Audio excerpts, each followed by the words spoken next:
When does a dismissive avoidant start to regret losing you? In this video, we're going to go over the 5 different ways that typically lead to this, and the first is going to be when your silence becomes final and not tactical. When you stop reacting to their breadcrumbing and stop waiting around, this causes your avoidant to essentially start to realize the magnitude of what is going on. Because we have to understand that an avoidant is used to you responding this way. This is why they are doing this, because they want to make sure that they have you in some capacity available to them so that they can come back whenever they feel like that. But when you no longer respond to those texts the same way, and when you just straight up not respond at all, this causes them to start to worry because they're expecting you at some point in time to give in and be the first one to try to do everything that you possibly can to work things out. But they feel a sense of loss of access to you because you're not connecting to them the same way. And when you do this over an extended period of time,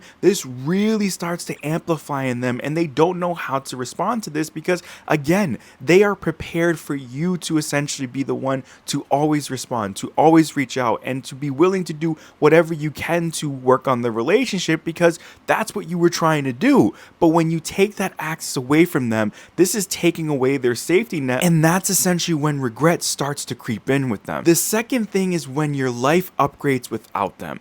This tends to be a big wake-up call as well for an avoidant because they really feel as though they're not the reason as to why this relationship didn't work in the first place.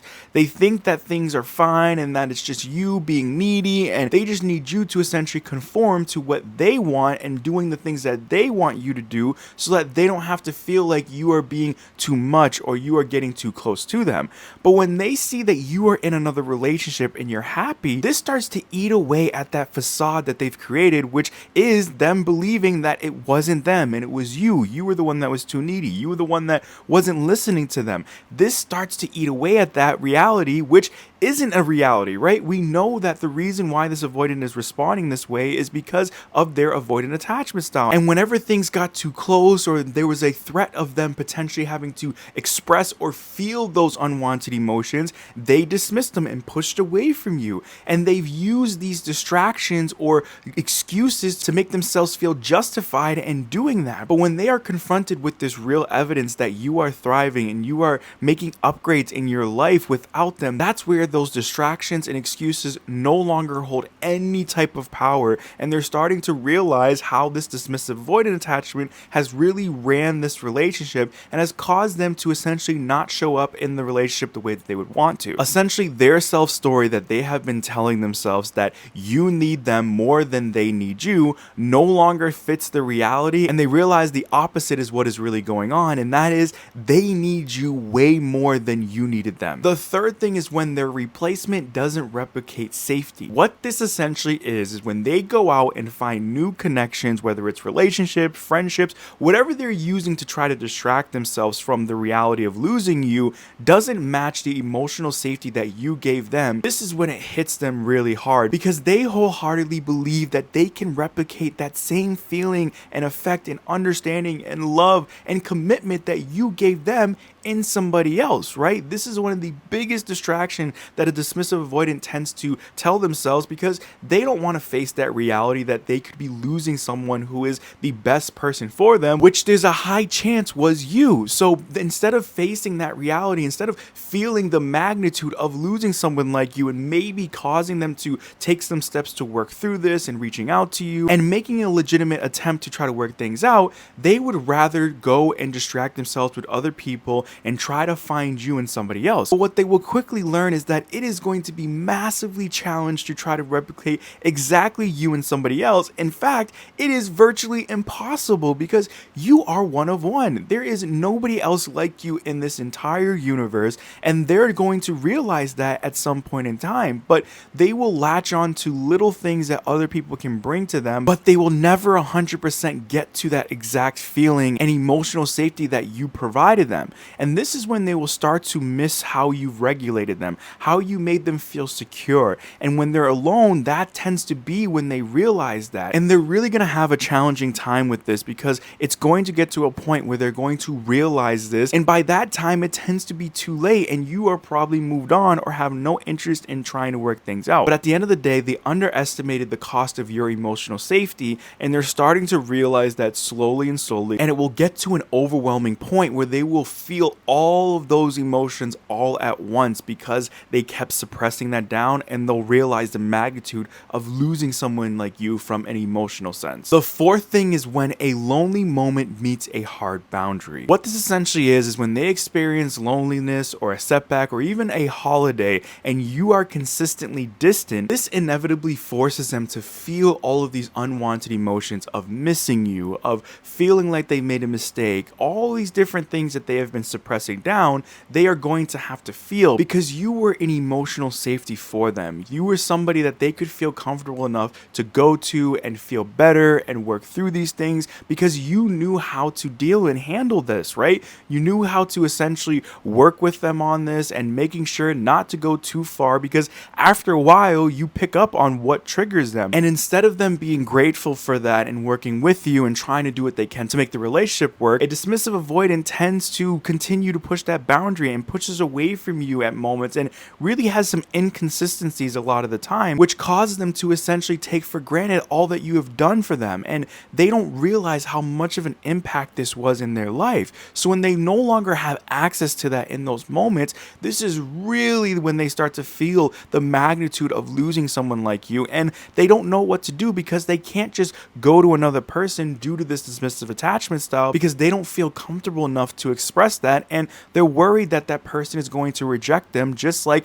their caregivers did. And they didn't really have that feeling with you because they felt comfortable enough due to you being understanding, accepting, and loving them for who they were. So even though they will try to distract themselves, it is so challenging to do this at this point because those emotions are very strong here, right? They're very in their face, and there's really nothing that they can do but sit there and feel them and acknowledge that you were such a huge part of their life. They essentially realize that that door to that emotional safety is no longer open by default anymore, and they don't know if it will ever be at this point. And the fifth thing is when they sense you've truly moved on. Whether you're dating someone else or simply content without them, this causes them to face the reality that they have been trying to avoid this entire time, and that is you are happier without them. You have realized that this relationship is no longer for you, and you are simply moving on with your life with somebody else, or you are simply just content without being with them because you are fed up with how they acted in this relationship. And this really causes them to sit down and understand how they have played such a massive role and why things didn't work out, because there's no longer the ability to distract themselves to make them feel like you essentially were the person why this relationship couldn't work because you just wouldn't listen to them. You were too needy. All these different things that they kept trying to tell you, you just kept ignoring, and they had to push away. But we all know it was due to this dismissive avoidant attachment that caused them to not want to feel or express those emotions, so they were the ones that was actually pushing away from you. And this is where they're realizing that, and they're starting to realize how big this is in the sense that they are doing this with pretty much every relationship. And this becomes a pivotal point for this dismissive avoidant to make either one of two decisions. Either they're going to realize that this is something that they need to work on if they are going to want to have a healthy relationship with someone like you again in their life, which is going to entail them getting professional help from a therapist to help them unwind exactly what is going on and has caused them to adopt this attachment style as how they want to show up in relationships, or they aren't going to do anything and they're going to at some point in time just convince themselves that this attachment style is needed and it's what they are, and they're going to continue that cycle over and over again. And I'm not saying which way they're going to go because you can probably tell which that's going to be, but either way it's important for you to understand this because it is going to be challenging whichever one they take. Either way, the first one is going to take a very long time for them to work through this because there's a lot that they're going to have to process and unwind and go through to try to heal from this. And on top of that, they should be away from a relationship typically so that they can focus on themselves themselves and work through this. And the second one is not going to be favorable at all for you, because this is just going to be a cyclical cycle over and over and over again unless there's something that's done. And that's why it's so important for you to understand this, because I know deep down there's a part of you that just wants to try to do everything that you possibly can, and you're holding on to the potential that you guys can work this out. But at the end of the day, it's not on you, it's on them. They're the ones that have to want to do this for themselves, and they have to seek that professional help to do that. And there's nothing that you are going to be able to do to force them into doing that. They have to come to this reality. And unfortunately, the only way that they tend to do that is when you do these things, when you make them feel the reality of it, whether or not they try to make these excuses and all these different things. And that's what all these steps in this video do. This forces them, in a sense, to realize the magnitude of them not doing anything about this dismissive avoidant attachment style. So I know that this is still very challenging for you, especially when you love someone like this. But just as much as this is for you, this is also for them, and they need to realize and wake up to understanding how this dismissive avoidant attachment style has run amok on all of their relationships. And if they want a healthy relationship with other people, not only just you, they're going to have to work through this.